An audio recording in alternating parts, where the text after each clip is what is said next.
When we talk about World War II survival, most people picture ration books, powdered eggs, and, well, government-issued spam. But behind the official narrative, there's a lesser-known reality. Millions of families weren't just surviving on state supplies. They were secretly growing food in tucked-away patches, behind bombed-out walls, inside disguised gardens, and even under floorboards of rural sheds.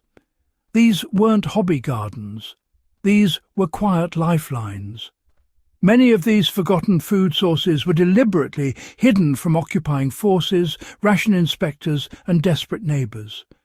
The ingenuity behind these survival crops wasn't just about nourishment, it was about resistance, independence, and staying alive when farms were seized or countryside travel was dangerous. If you care about history on a tactical level, and especially if you're a survivalist who values proven wartime strategies, understanding these crops goes beyond curiosity. It's a study in resilience through agriculture. So let's break down 7 food sources that helped families make it through the darkest years, and how some of these strategies still translate into modern survival gardening today. Families turned to nutrient-dense root vegetables that could survive underground and go unnoticed.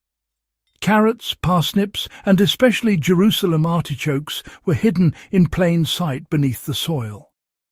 Unlike potatoes, which were a known staple and often searched for or seized, Jerusalem artichokes flew under the radar because many soldiers didn't recognize them as food. Families often planted them in irregular, unploughed corner patches or mixed them with ornamental plants. Their advantage was clear. Even if a garden was raided, anything under the soil could be quietly harvested at night. In today's terms, these make excellent stealth crops for off-grid survival gardens due to their resilience and low maintenance. Modern growers still use similar tactics by planting in forest edges or scattered micro-patches away from obvious garden plots. People secretly grew legumes for protein when meat became nearly non-existent. Dried beans, broad beans, also known as fava, and peas became portable protein storage. In occupied territories, especially France and Poland, beans were grown behind barns or trained along hidden trellises inside partially collapsed structures. Since legumes dry easily and store for months, they provided a rare, long-lasting protein source that didn't require refrigeration. For practical application today, growing climbing beans along fences disguised with vines or incorporating them into existing hedge lines echoes this wartime tactic. It's a proven way to stack calories, protein, and soil-enhancing nitrogen without attracting attention. Families cultivated leafy greens in shaded or enclosed areas to maintain vitamin intake.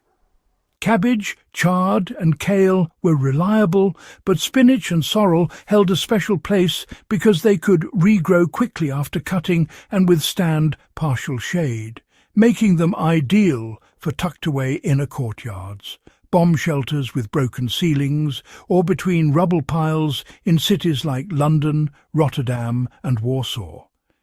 This wasn't casual gardening, it was nutritional insurance against scurvy and immune failure. Modern resilience gardeners can replicate this by growing cut-and-come-again greens in stacked containers, under porches, or inside low-visibility garden boxes covered with mesh screens. High-calorie squash varieties were grown for long-term stealth storage. Hard-skinned squashes like Hubbard and Curry were grown near hedgerows or in overgrown fields where their vines blended in with natural growth. Once matured, they were often stored in haylofts or buried in straw inside old crates. Unlike fruits or greens, these could last through the winter without refrigeration, and were rarely recognized as valuable food by occupying patrols. From a survival standpoint today, winter squash is still one of the best calorie-dense plants with natural longevity, making it ideal for emergency stockpiling in basements, sheds, or buried caches. People used berry patches planted deep within hedgerows for sugar and vitamin supplements. Blackberries, elderberries, and raspberries became vital where sugar was rationed to near insignificance. Families who had access to rural outskirts created hidden patches within natural hedgelines that appeared wild. These fruits were critical for making vitamin-rich syrups or fermenting low-quality wines for calories and, well, morale. A modern application is incorporating food-producing perennials into existing natural landscapes to create edible hedgerows that don't look like organized food sources. Families cultivated herbs for medicinal and flavor uses when supplies were cut off. Thyme, rosemary, and especially comfrey and yarrow were grown in tiny pots behind homes or disguised among non-edible plants.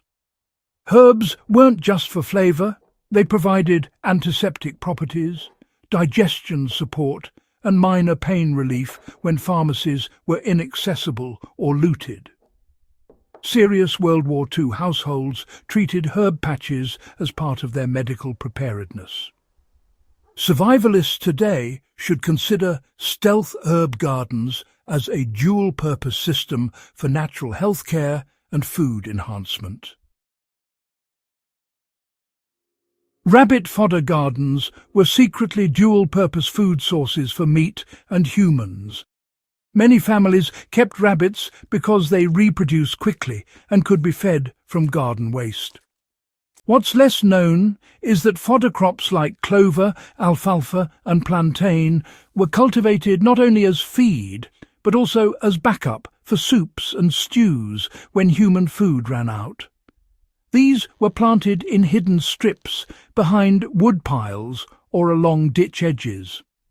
This dual-purpose tactic, feeding livestock while preserving the option for human consumption, remains a practical survival lesson for anyone keeping backyard animals today.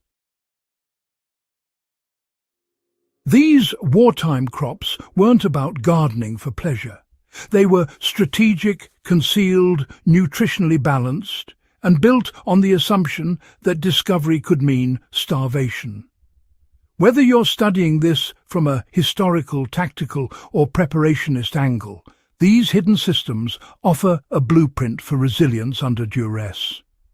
If you found value in uncovering real World War II survival strategies, subscribe to Relic Logic, share this with other history-driven minds, and stick around as we dig deeper into forgotten resilience tactics that actually worked.